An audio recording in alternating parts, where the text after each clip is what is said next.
Assalamualaikum warahmatullahi wabarakatuh. Perkenalkan, nama saya Dikson Eko Wibianto, NIT 1854209, kelas Teknika Alfa Departemen. Ya, di sini saya akan buat tugas dari Pak Victor untuk membuat video tentang profil pada kapal dan terus blok bantalan pendorong. Ya, langsung saja masuk ke materi. Yang pertama adalah truss block atau bantalan pendorong. Pada shafting arrangement integrated system tidak terdapat truss block, tetapi memanfaatkan reduction gear yang di dalamnya terdapat bal bearing yang juga berfungsi sebagai penahan gaya aksial tersebut. Truss block berfungsi untuk menahan gaya aksial akibat perputaran poros pada shafting arrangement system. Kedua, propeller. Propeller atau baling-baling sebagai alat utama penggerak kapal memerlukan suatu pendesaian yang tepat untuk menghasilkan gaya dorong yang cukup dan searah dengan pergerakan kapal.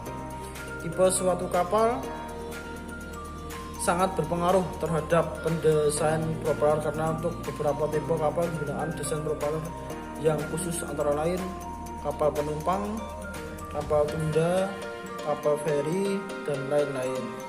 Sedangkan ukuran suatu kapal khususnya syarat dan linggih buritan juga mempengaruhi dimensi propeller yang yaitu diameter jenis propeller yang umumnya dipakai pada kapal, yaitu jenis fixed peak propeller (VPP). Untuk lebih lengkapnya saya akan membagikan 9 jenis propeller yang menggunakan pada kapal. Nomor 1, fixed peak propeller (VPP). Fixed peak propeller atau VPP disebut tipe baling-baling dengan pitch tetap. Tipe propeller ini biasanya digunakan untuk kapal besar dengan RPM relatif rendah dan torsi yang dihasilkan tinggi. Pemakaiannya bahan bakar lebih ekonomis.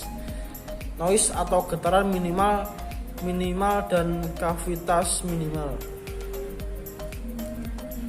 Propeller tipe ini adalah jenis baling-baling paling banyak digunakan pada kapal laut.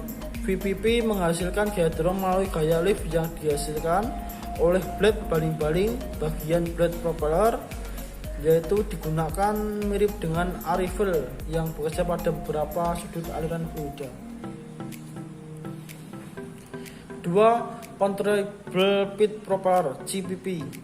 CPP atau tipe propeller dengan pitch yang dapat diubah-ubah.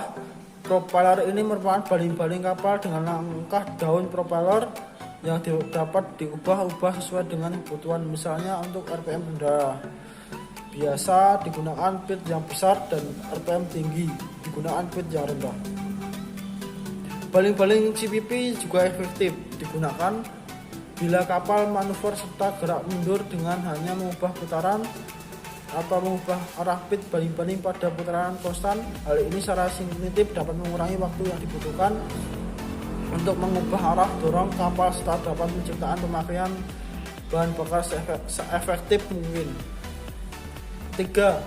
Integrated Propeller atau rudder IPR merupakan tipe propeller yang hubnya sudah terintegrasi dan berpadu dengan rudder kemudi.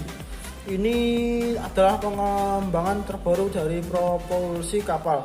Kondisi ini menyebabkan arus air dari propeller yang melewati rudder akan memberikan peningkatan pengendalian dan pengaturan rudder, sehingga diperoleh penurunan pemakaian bahan bakar. 4. Adjustable Bolted Propeller (ABP), yaitu pengembangan VPP di mana daun baling-balingnya dapat dibuat terpisah, kemudian dipasang pada bos propeller dengan baut sehingga dapat disetel pitchnya pada nilai optimal yang akan dicapai. Allow the most efficient blade machinery for optimal efficiency while simplifying the installation process. Dengan pembuatan daun secara terpisah, ongkos pembuatan dapat ditekan. Butuh satu cetakan atau mold daun propeller termasuk pengirimnya.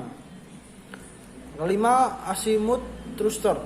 Azimuth thruster digunakan untuk mempermudah kapal dalam manuver, namun pemakaian alat penggerak dengan posisi berada di bagian atas sehingga memberi tempat yang lebih lapang untuk menempatkan penggerakan utamanya baik berupa motor diesel atau motor listrik. Propeller ini sering disebut sebagai baling-baling dengan poros penggerak air vertikal. Hal ini memungkinkan untuk memutar baling-baling dapat menghasilkan daya dorong dengan arah yang diperlukan.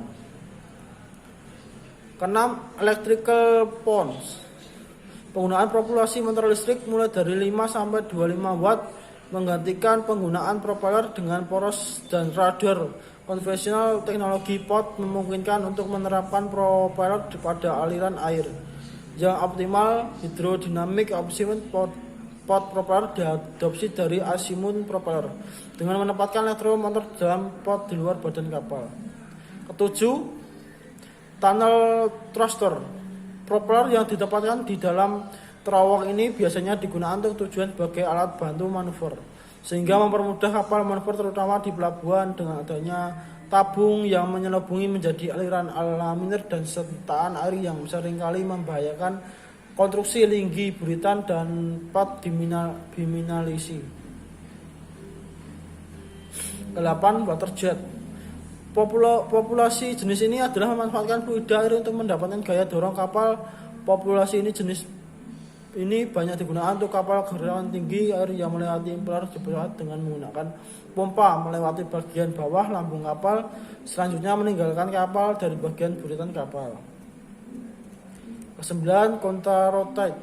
Contrarotate atau dua propeller yang dipasang secara berlawanan pada satu poros pendorong dengan menempatkan baling-baling kedua belakang atau satu poros pendorong dengan baling-baling pertama depan.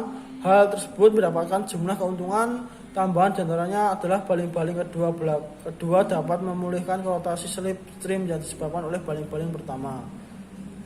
Efisien propulsi pada jenis propeller ini sangat sulit diperoleh karena pengaturan kendali yang dikompleks secara dibutuhkannya konsentrasi poros pendorong pada setiap operasinya. Ya, terima kasih atas perhatiannya. Saya ucapkan terima kasih banyak tentang materi yang saya berikan. Semoga bermanfaat. Wassalamualaikum warahmatullahi wabarakatuh.